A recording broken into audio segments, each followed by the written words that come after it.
同老闆打工呢衰過狗，上班出錯佢要罰49，到手3000工資不夠，跌多工資佢仲扣。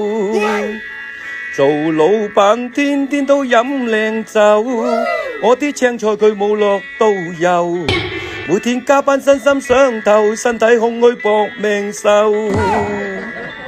天天叫我做嘢冇錢收，餐餐冇嘢到肚食菜頭。是你多麼陰濕的目光，處處監視住搞得我好慌，一俾佢見到開始放屁。做到9工先得個2000蚊，做到穩陣陣錢都冇1分，亂咁扣我錢真的冇理。這個老六我真的服了。